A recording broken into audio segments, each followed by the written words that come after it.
Welcome to the China Influencer Marketing Podcast. Each week, we speak with top influencers, marketers, and brands who share their experiences, strategies, and tactics for influencer marketing in China. Here's your host, Lauren Hallanan. Hi, everyone, and welcome to episode 19 of the China Influencer Marketing Podcast. It's been a couple weeks since the last podcast came out, and you should go listen to that one if you haven't yet. It was a really good episode. But I apologize for the inconsistency.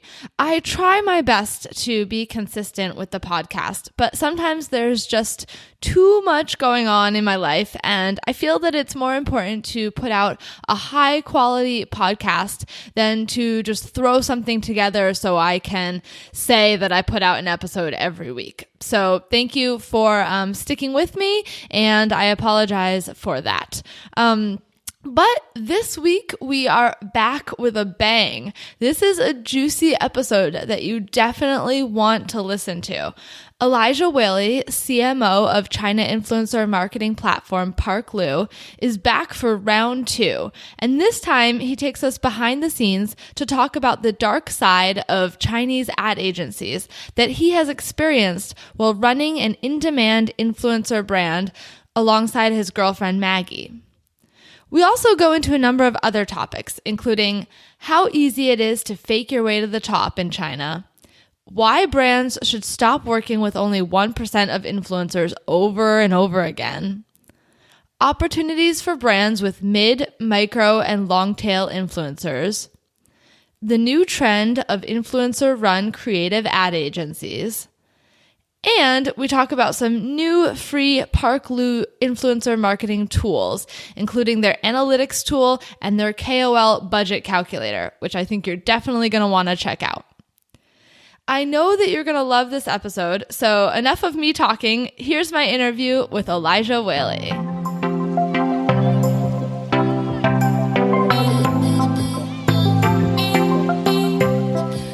Eljiah, welcome to the China Influencer Marketing Podcast. I'm really excited to have you back on.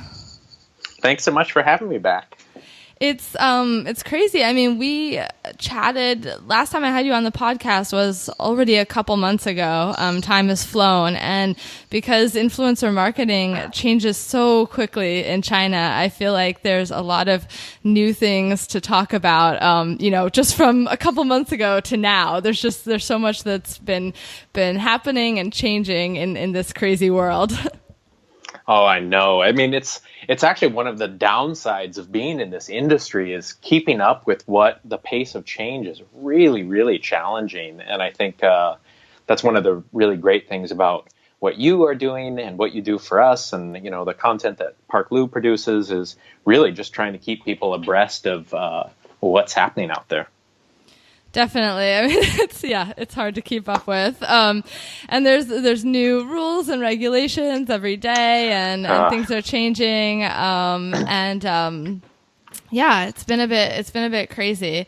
So I want to dive right in to something that we kind of talked about in a recent article for PARKLU, and I think it's a really fascinating topic, and we see it happening both in Western countries, in other Asian countries, in China. We kind of see it happening everywhere. And that's influencer-led agencies, that influencers aren't just creating content for their own channels, but that they're also being hired by brands to create essentially the type of content that an ad agency typically would. So I would love to hear your perspective on that, because I know that you have experience with that as well.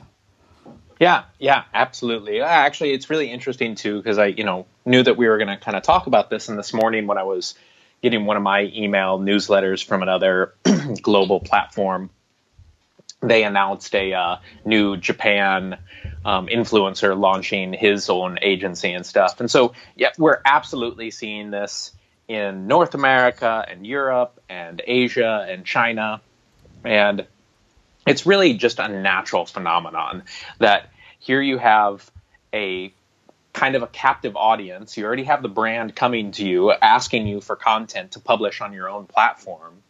And if your quality is high enough or you're working with a team, why not take that opportunity to create content for their other areas of their other channels? And I started to see this a lot in 2017, working with Maggie, with the Millennium Fu influencer brand, that we had about 20% of our projects last year were content that we created and was never published on any of our social media channels. It was bought by the platform or by the brand to distribute on their own channels. Some of it was a tactic, so you would create content for their own channel, and maybe they can siphon off some of your followers if you announce that content is on this brand channel.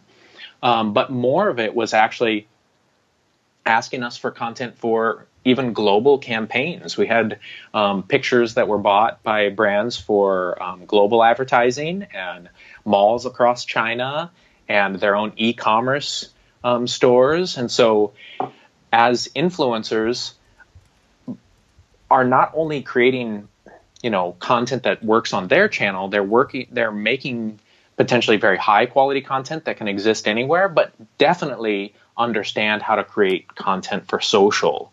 And they've really learned from a lot of experience and feedback and trials and tribulation and success, and have become masters of creating content that can drive engagement and awareness, and brands are taking note of that. And so, as an influencer, why not capitalize on all your hard work?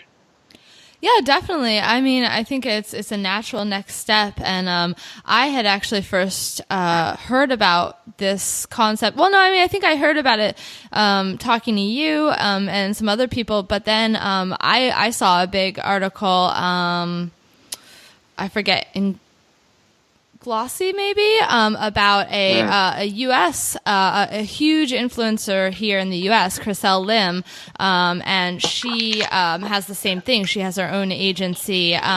So we've been seeing it happen everywhere. Now, I want to know, because, you were talking a little bit about the content just then, but when you compare the content that you create for these brand channels, like more as an agency, versus the type of content that you guys publish on your own channels, how is this content different?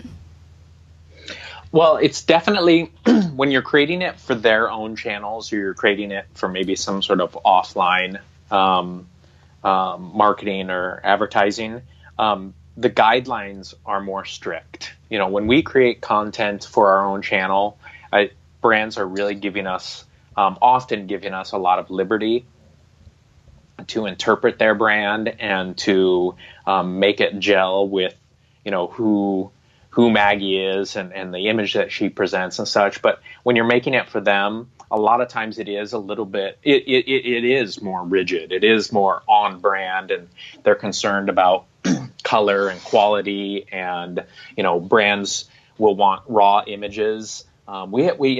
In one of the cases, for sure, we were asked for the raw images. They didn't even want us to edit them. They were going to have their own professional editor edit the images. They just wanted to buy pictures of Maggie. And so, And so it really depends on the different cases. But in a pure, one of the best tactics that, I have been espousing for a long time is that brands would use KOLs to create content for their own channel, and that they wouldn't even necessarily need the influencer to announce that they've created content for this channel. Obviously, that would be a great tactic for getting that influencer's followers over to that account and exposing them to the brand and potentially following. But the pure fact that influencers have become experts of social, more so than, in my own personal belief and experience, than brands ever could be. And it really just comes, or brands, agencies ever could be. And the reality is, the people who are making stuff for agencies are they are doing stuff at mass quantity, and they're moving fast, and they're making, this piece of content for this brand one day, and another piece for another content or for another brand the next day. And they are not actually seeing what happens to that content. They're not reading the comments from followers and seeing what's working and what's not working through really grassroots, organic, over time, seeing like, if I do this or I do that, what seems to be the reaction, and how do people take it, and what are the responses. And they don't have that level of engagement. And an influencer has that level of experience where they, have a very keen insight into their audience and how they'll react, but also an experience on how it works on a social platform, or how it can compel an audience to emotionally react and such. And so they really seem to have an edge. And we've come to a day and age too where there is definitely a very apparent willingness for audiences to sacrifice quality for, I use air quotes, but authenticity. And the fact that you would create something that's specifically designed for my likes and preferences and desires, that is uniquely interesting to me. And if that means that it's not, 4K HD surround sound, 36 megapixel, whatever, I don't really care. I care that it appeals to me directly. And I think influencers have tapped into that more so than anyone else creating content on the internet. Yeah, definitely. And I have another question that's just, what about the pricing for this? Does this typically tend to be similar to what it would be, or is it maybe less because they're not paying for distribution, or more because it's higher quality? Like what is it when it comes to pricing? Well, I think that's a learning curve, because even for us, like early on, we had divided content creation and distribution, because I'm a marketer and I want to be able to convey like CPM and things like that to clients. But there is a challenge there for that. The creative is extremely underpriced for most influencers. Like most influencers are packaging the whole thing together. So when you see a price and the CPM is 5 times what you would pay on Weibo or WeChat for native advertising, you're not factoring in, they're going through a content creation process and potentially working with a team and all of that. And so I'm not 100% sure how influencers like myself are handling these types of requests. I know that we were already kind of built that way to supply clients that just wanted creative.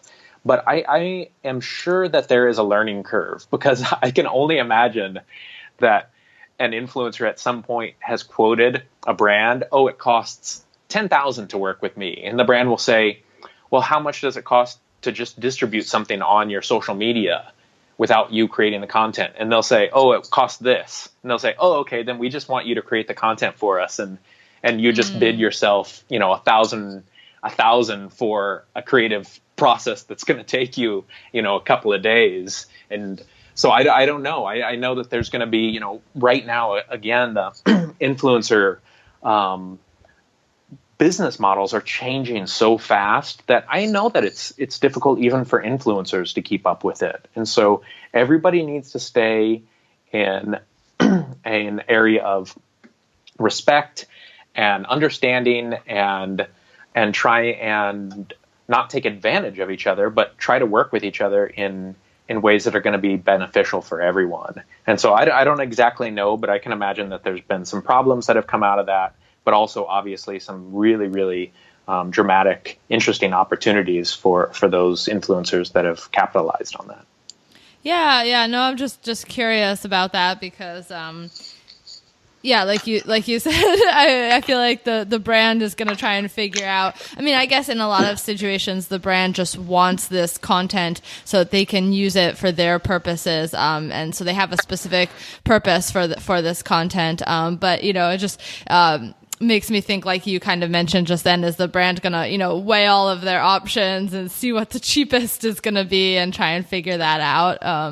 Of course, there's some amount of that. Yeah, of course, everybody. Yeah. But, hopefully most brands, I think, are also getting into the idea that, hey, I want to develop a relationship with this person, not take advantage of them for some short-term gain. And so hopefully everybody's really starting to understand that, hey, you don't want to hurt your golden goose kind of partnership. Right. And it also just, I think, it really depends on the KPIs and what the brand's looking for. So, because those all bring very different results. So I guess kind of speaking about agencies, I think, we were saying that one of the main reasons that brands might want to work with influencers is because they're more experts at social and they understand the audience. But I think, and obviously this is not for all agencies or anything, but I think that, you were mentioning to me that, and I've heard from lots of influencers. You can go back on this podcast and there are several influencers that'll mention, that they don't like going through agencies to get brand work because of some of the practices of agencies, and that they'll get cut out of a lot of money, or there'll be a lot of miscommunication with the brand, just a lot of issues. And I was wondering if you had any thoughts or experience with kind of sketchy agencies. Yes. Well, a few things of it. This is not going to come as much from my knowledge at PARKLU, but more of my knowledge working, managing a KOL brand. Maggie really, really grew a lot in 2017. And by mid 2017, she started showing up on national ranking systems. So there's plenty of platforms out there that do public ranking of KOLs on different platforms and different categories. And they normally do like a top 100 or top 10 or something like that.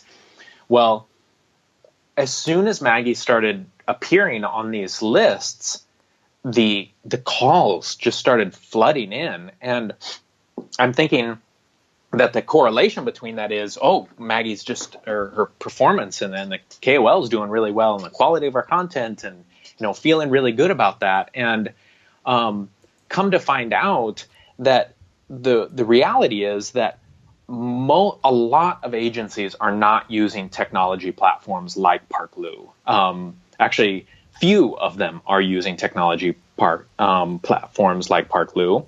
And so what they're actually doing to discover influencers is they're simply using these ranking systems. They're only working with the people who show up on these lists. That's how they discover people. And the thing that's scary about this is these lists are actually very easy to manipulate through bot traffic and through different types of agreements with platforms, or potentially even the agency, ranking agency themselves. So learning some of these dark arts, unfortunately, or fortunately, that I've learned about this industry, is that this is one of the reasons why we're not seeing a lot of churn. It's one of the reasons why you see the exact same KOLs working with all of the brands or all of the top brands. They show up over and over again, and so it's really it's really a manipulated system.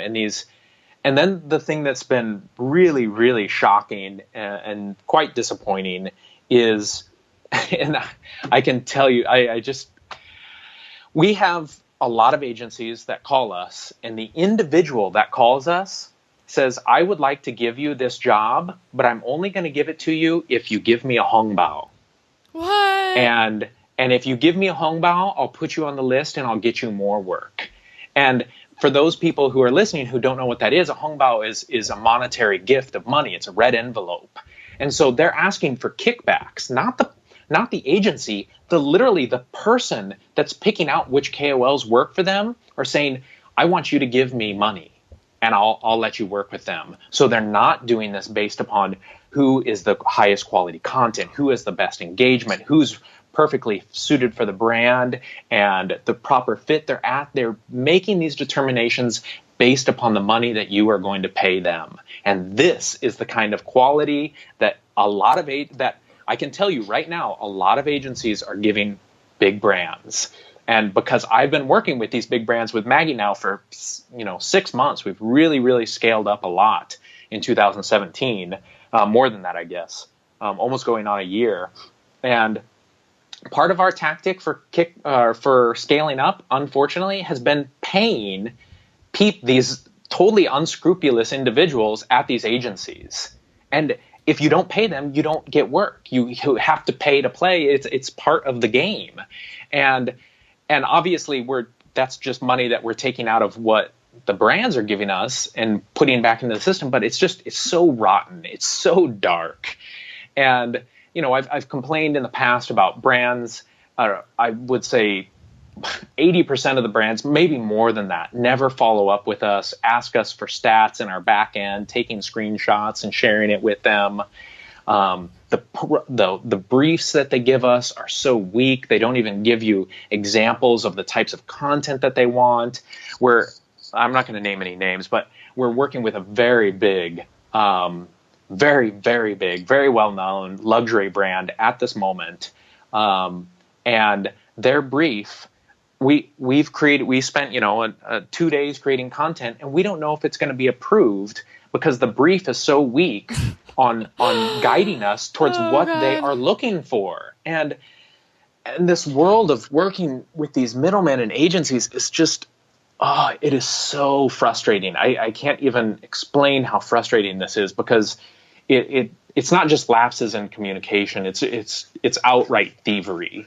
And it's if you ask them for more details, they're just not giving you anything. They're just they're just not available. The people who are the number one thing that you can do for a brand, please, all brands, agencies listening, the number one thing that you can do for a KOL if you want them to create content for you is give them visual inspirations. Not just from your brand's own social, but other KOLs you've worked with in the past or other influencers that have worked for other brands, and give them visual inspiration, give them guidelines, let them know, but do it through visuals, not through written content. It's very hard to have an idea come out of your mind that is going to be aligned with what their expectations are. On top of, when you do that, you're working with many KOLs or influencers, you're able to have that consistency across that content, and that you're going to have this big social adrenaline shot, and you want people to know, hey, it's because this product and this thing and this brand is doing something, and this is the look and feel of it, but these are the different interpretations of that campaign. And so it's just, oh my gosh, I almost can't communicate how frustrating it is to work at this level of interaction with brands and such. Yeah. Oh my. I mean, when you were saying that, like, all these things were coming to mind. I mean, I just want to go back to the lists for a second. I mean, I think that is just crazy in and of itself, because you could essentially just pay for all this fake followers and fake engagement and everything. You could just pay your way onto the list. Then, that's, it's really unfortunate for people out there who don't have the budget or just don't even know that these lists exist. They're probably, because the thing is like all these agencies, a lot of them, you can get in touch with them and get put in their database, but then nobody's ever going to call you, because they're just buried somewhere in the database, and you're not getting, featured, or they're not telling brands about you at all. You're just there. Well, you're not kicking back enough money in the system. Yeah. Well, I mean, and unfortunately, it's actually one of the conversations that even Maggie and I have with each other at times, where it's literally, man, we literally know now that we could have completely and utterly and could be continuing to create a completely fake KOL, and most of our clients would have no idea. No idea. And that's the really sad part is I think on the top 100 beauty influencers, I almost am 100% sure that Maggie is the only non-signed KOL. We've never signed with an agency. We've never had support. No incubator, none of that stuff. But also part of that has been, our moral obligation to ourselves and to clients, and not faking things and being transparent about how we operate when we do practice the dark arts and things like that.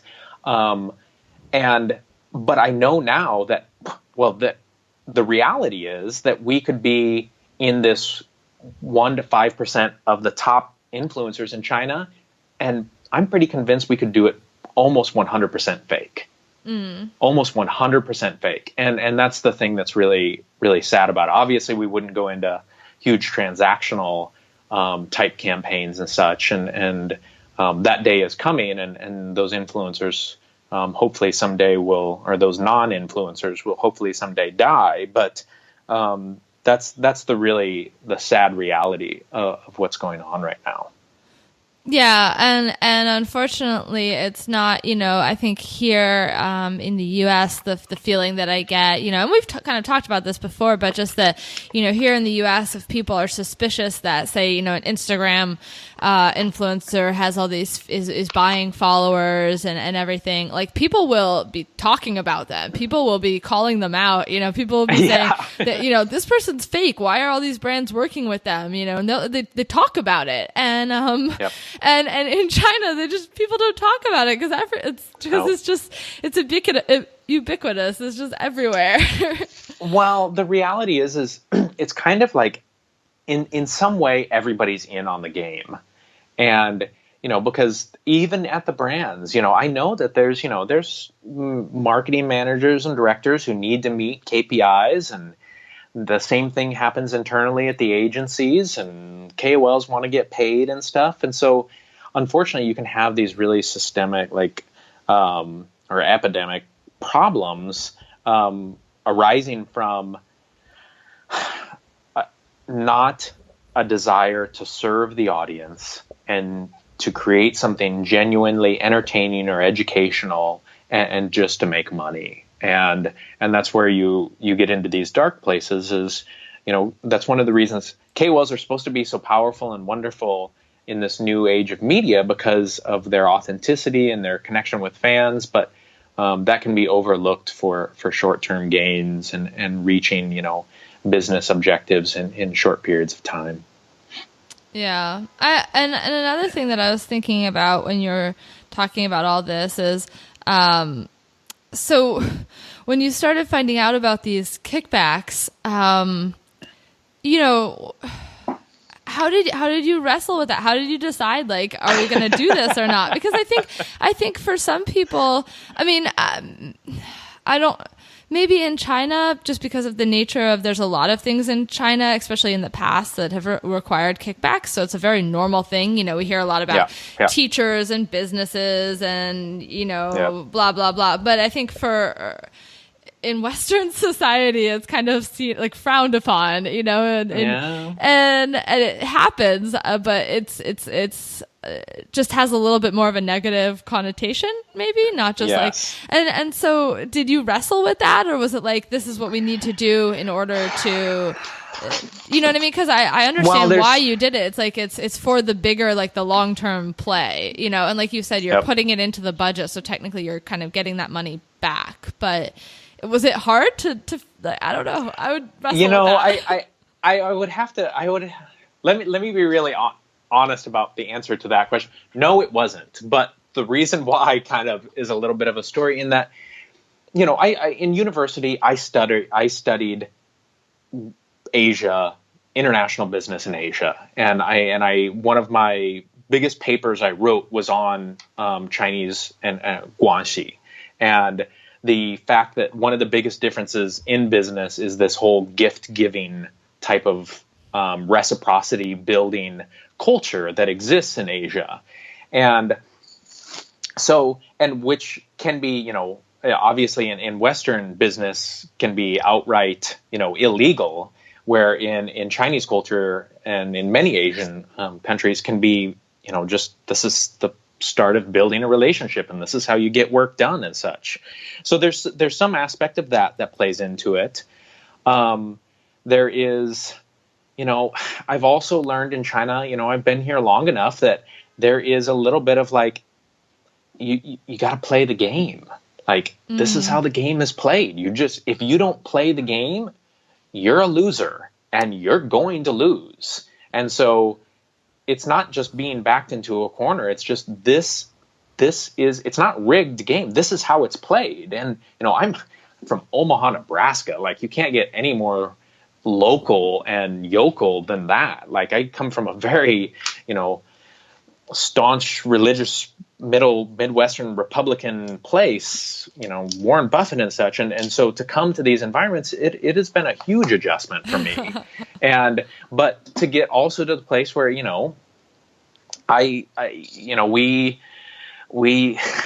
it's not just money. It's we've sent, like, we'll know who our agent is at some agency and we've sent our agents like boxes of snacks and drinks, and like it's part of the schmooze, like it's part of the game. And that preferential and that type of treatment gets you more work.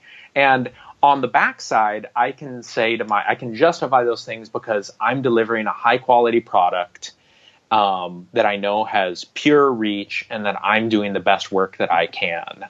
And the part that's scary about it is if I didn't have that back end moral and forthright business practice, then the whole thing could be really, really corrupt. I mean, literally like paying for air, but it's not. And so, when someone asks, hey, I will give you this thing, but I'd like to have a hongbao out of it. A lot of times they're not saying, I'll give you this, but you have to pay me $500. It's, under this, it's just this kickback model that I don't know how to describe, and I'm not proud of, but at the same time, I'm talking about it very publicly and openly right now.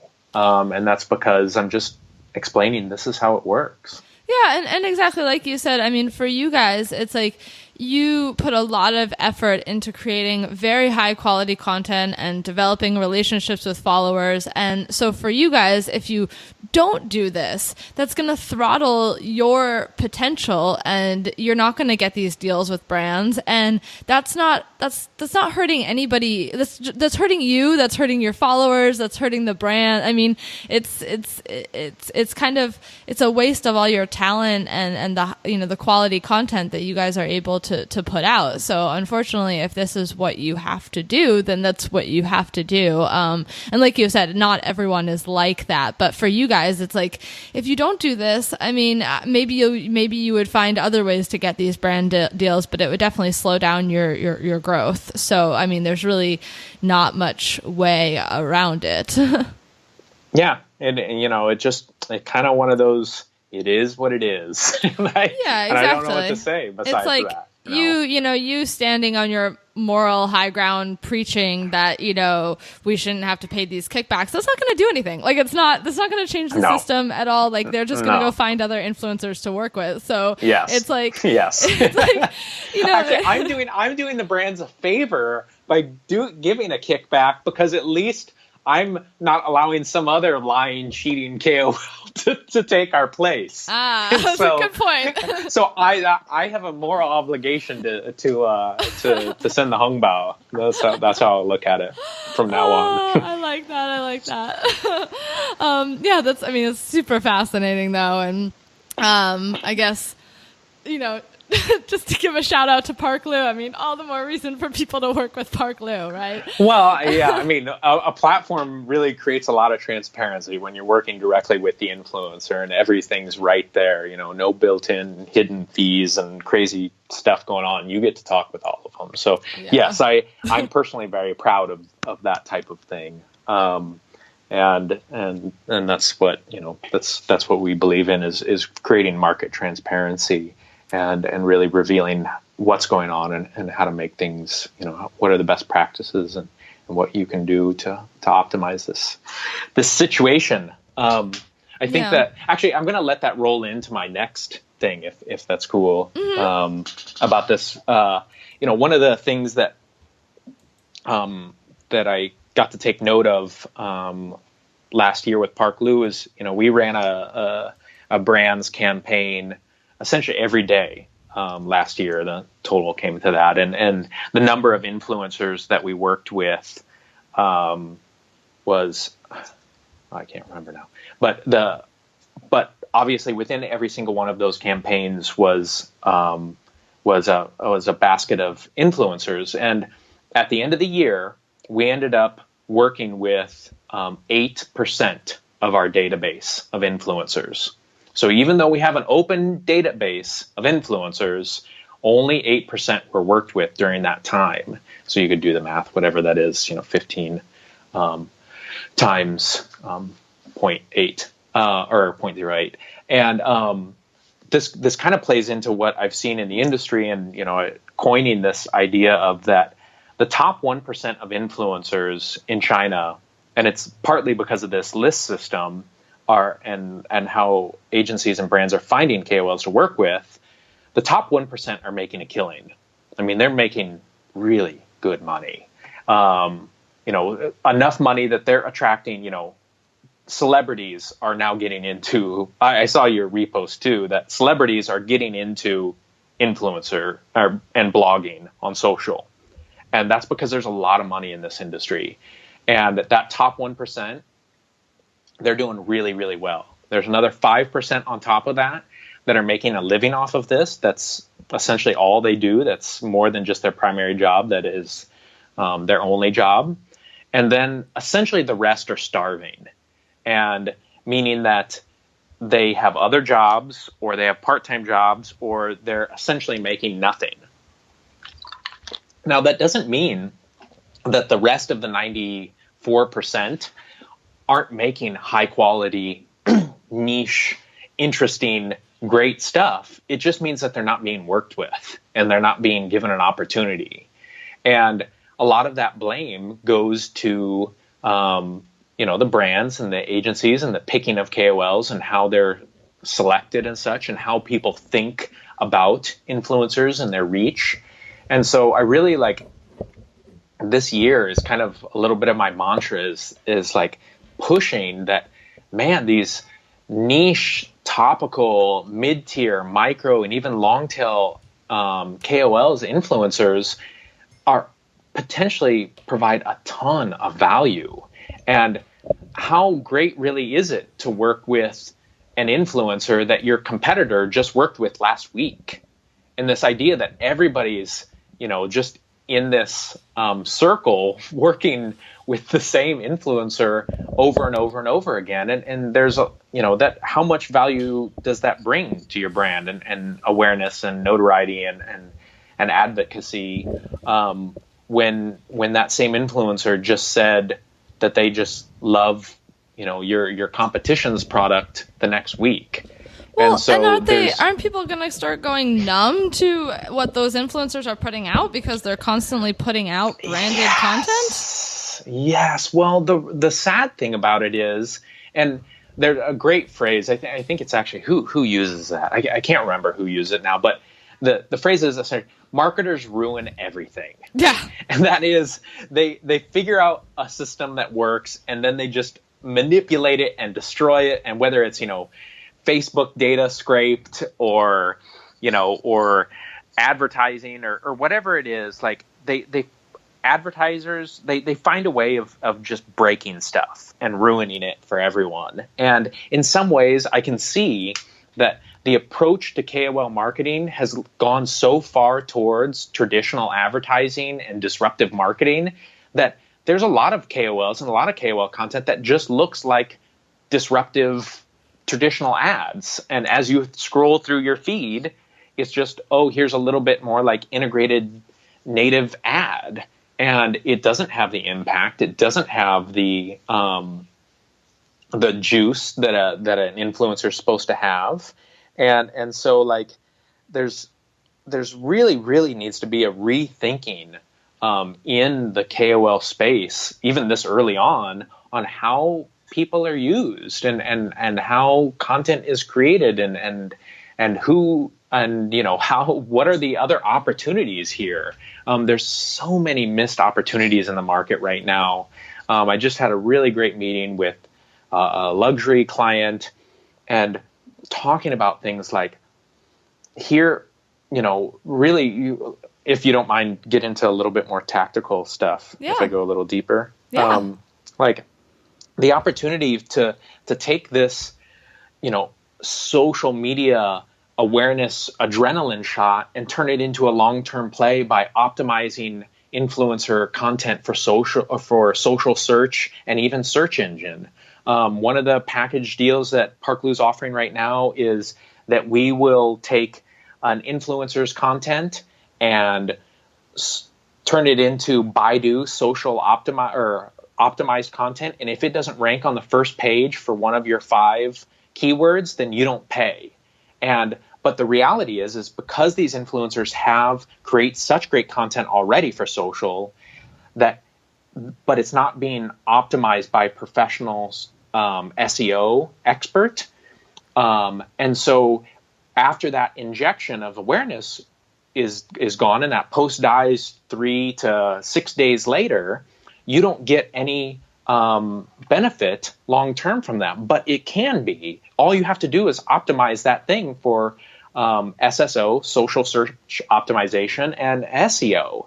And that's totally possible. And we're seeing it work, and we're experimenting with it. And as WeChat becomes probably the future of mobile search in China, and Baidu is still the number 1 search engine, there is a lot of opportunity in there. Using influencers for test marketing and surveying, like with the opportunity to just actually say, hey, we don't even know if this thing will work. Let's use a panel of influencers to get data and information from them and really, these are the experts in your field. The content creation stuff, creating it for your page. I just read a really great thing from L2 today where they were talking about Tmall live streaming, where a brand will have a live stream and they'll have 1,000 interactions, and you put a KOL on that brand's same live stream channel and they'll have 5,000 interactions. It's 5x what a brand can do.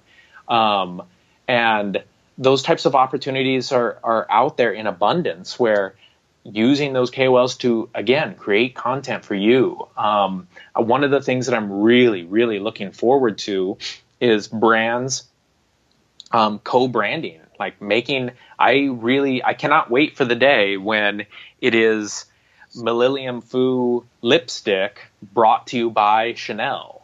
Like that idea that you can use the power of an influencer to design products that are specifically made to please their community, but you can leverage the quality and the trust of a well-established, well-loved brand. And I'm really looking forward to that stuff, but I'm not seeing very, very few brands even venture into those types of things. They're just in this disruptive marketing thing, and they're kind of ruining it. Yeah, and like you said, if they are trying these things out, they're trying them out very expensively with the top 1%. I feel like if you're going to try out these new ways, these other ways of working with influencers, there's so many influencers that you could be doing with this and still get measurable results without having to always do the top 1% as well. Absolutely. And, I see, because, I'm very fortunate in that, not just working with PARKLU and seeing how brands interact and understanding the brand's perspective, but, working with Maggie and seeing the KOL's perspective of that, we get products and gifts delivered to our door on a daily basis that we've never heard of the brand. We've never talked to anyone there. We don't even know why it's showing up. And that there are actually some agency and some person writing off on some sort of product seeding campaign that doesn't even contact the influencer beforehand to approve or to say that I'll use this and that I'll post about it or I'll tell you about it. Like just sending stuff. And, there's a lot of opportunity in product seeding and using tracking mechanisms and really starting to, make a long-term commitment to ROI and doing it through experimentation and such. And it's, I don't know, for me, the only part that I don't get any satisfaction from is I don't get to be a brand and say, okay, we're going to do this thing and we're going to experiment and we're going to try and do something different. We're going to try and do something right. Not just to reach some sort of number, but because we want to make people happy, and we want to make products that people like, and we want to communicate messages that impact people.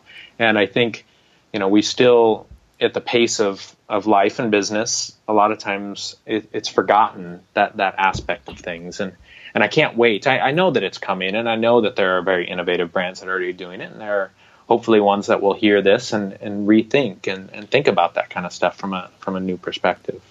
Do you think that brands are, well, I mean, because partly it's brands, partly it's agencies, but do you think that people are just using these top, whether it's the 1% or 6%, of influencers because it's safe, or because they don't want to take the time to look for more, or also, I don't know if that's the right question. Maybe how should they go about trying to find these other influencers that maybe haven't done as many campaigns because they just haven't been given the opportunity to, I mean, I think I understand the issue, but I think that it's easier, for example, like if it's a brand working with an agency, working with an influencer, the agency doesn't want to give the brand anybody that they don't know is proven. They want to make sure that this person is going to deliver solid results, because that could hurt anything that they do with the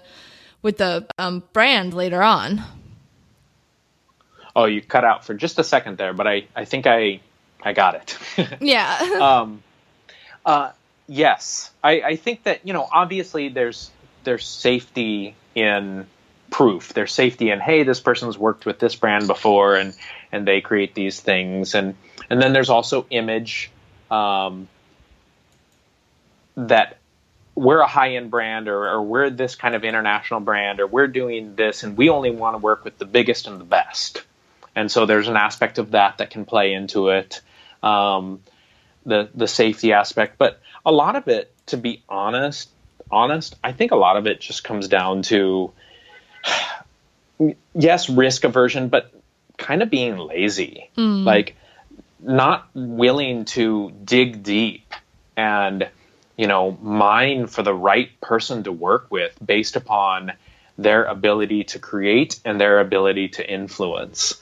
And, and again, a lot of brands, most brands and agencies, they're not using sophisticated tools. They're not using tools to search for influencers and that have recommendation engines and that, show who they've worked with and how they've worked with them, or even if they haven't, who they've mentioned in the past and how they've mentioned them, and who they've worked with in the past and how they've worked with them, and really taking a deep dive into what is their audience saying and who is the audience. And influencer marketing, that's one of the, I think, curveballs for the whole industry and for the professionals in the industry is it's a lot of work.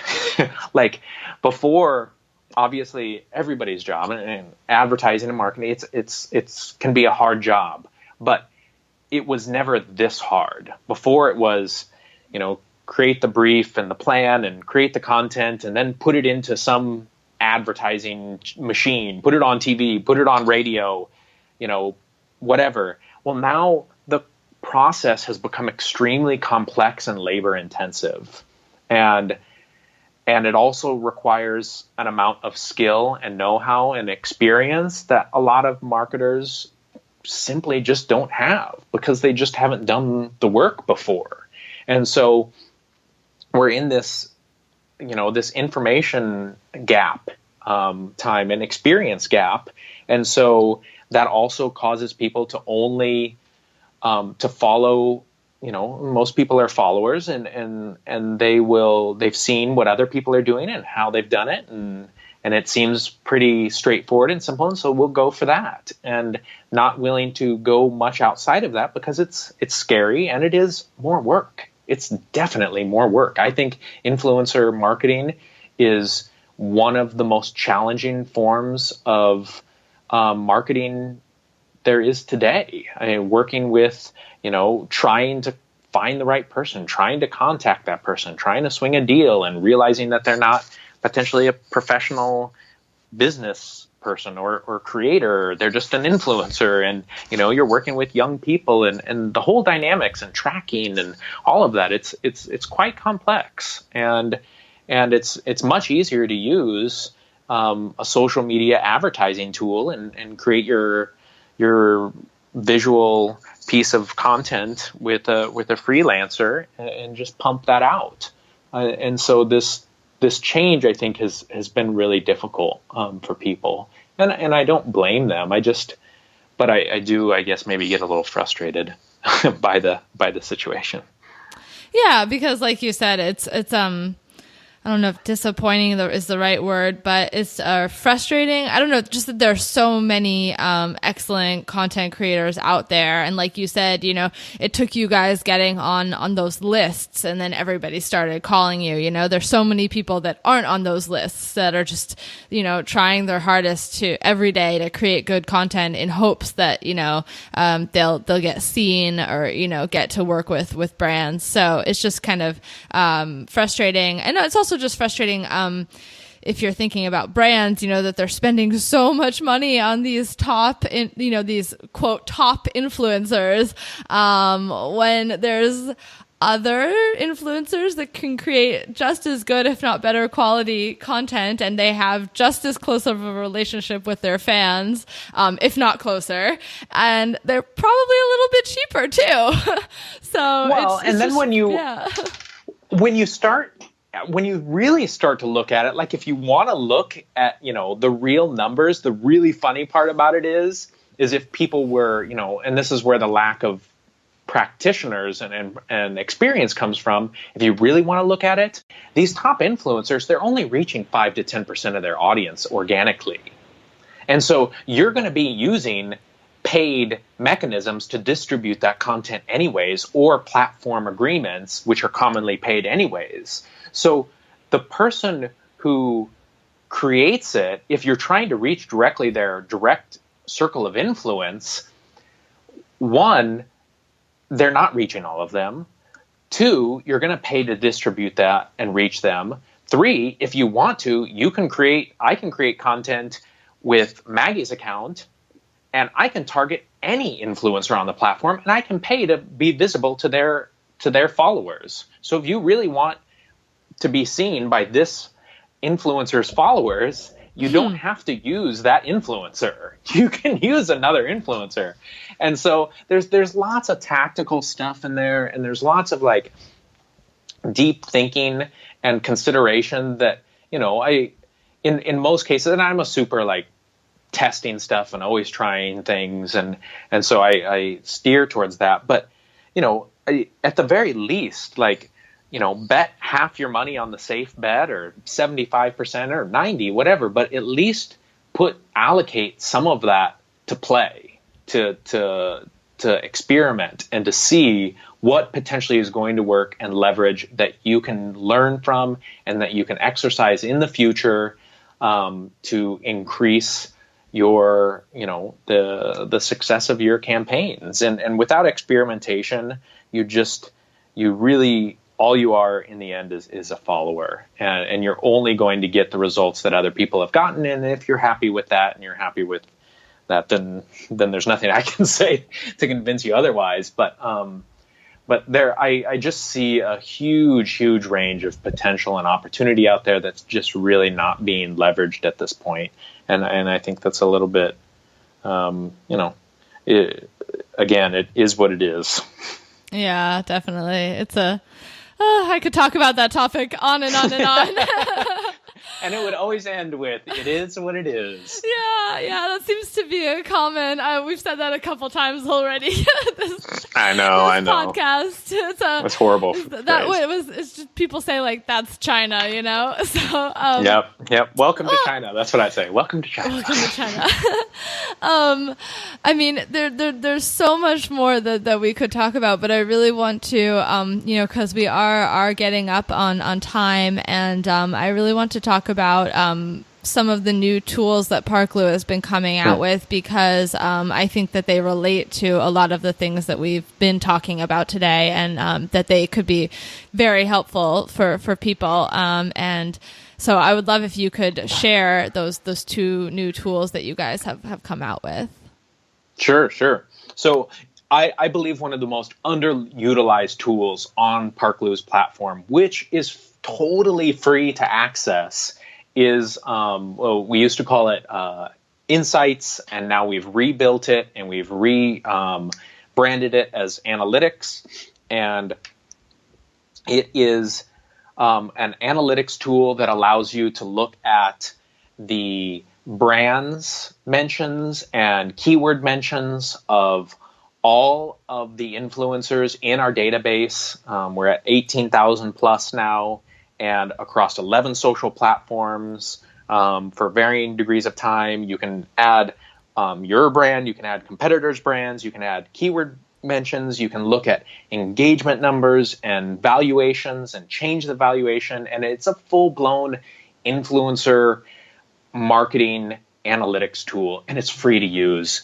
And I get to see the usage of users on our platform, of our technology, and I'm telling you right now, this is the number one underutilized tool on our platform. Everybody gets really excited about the search engine and browsing KOLs, and I see so much value in the analytics, the ability to be able to benchmark your brand, other brands, in the industry as a whole, the ability to identify trends and track those trends, the ability to find and locate new influencers who are talking about your brand or your competitor's brand.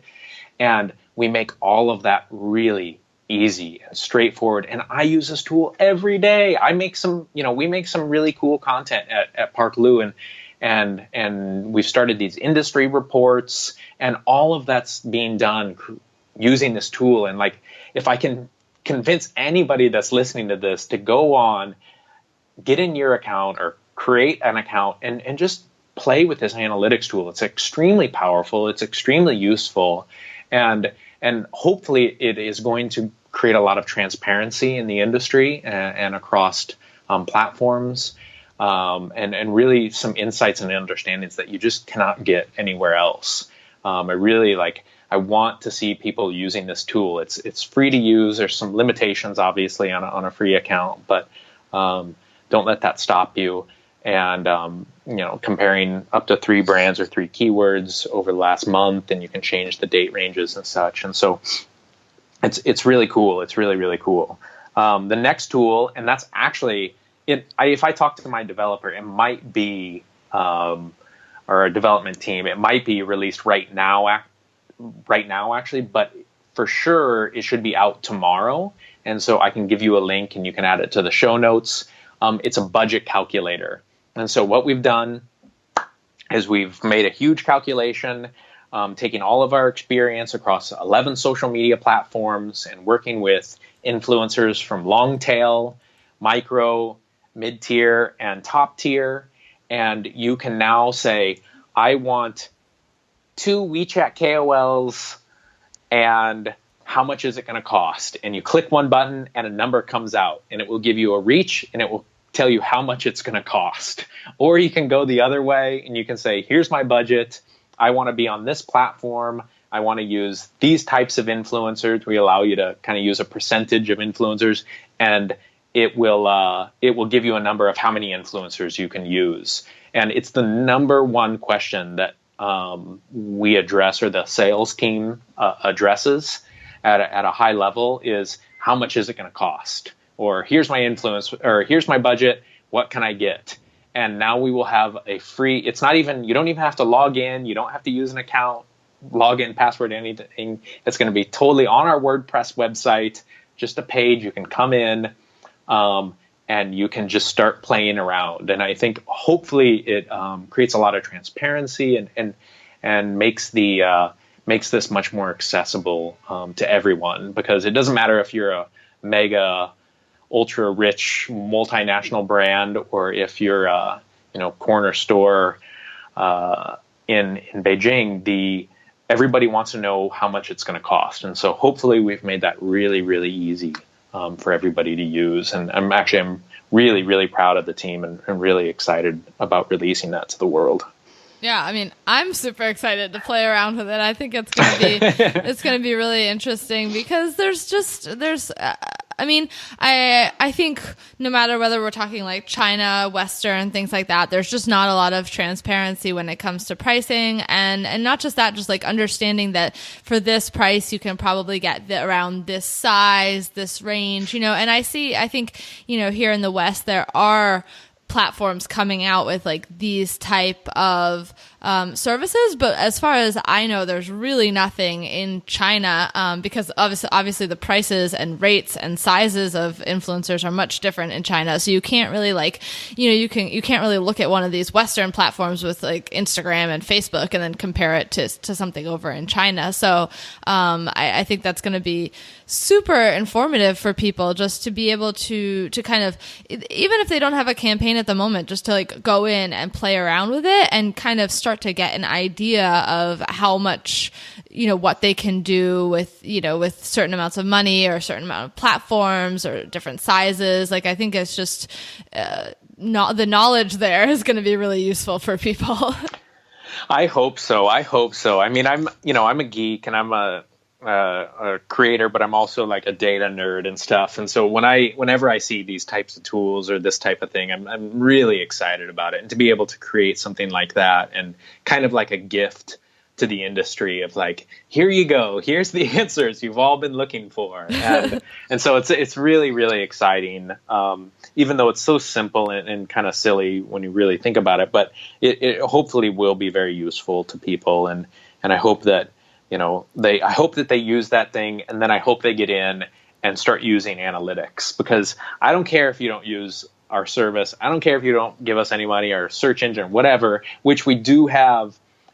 Our search engine is unlimited use right now. It is 10 profile views a month, and it's a super huge deal. More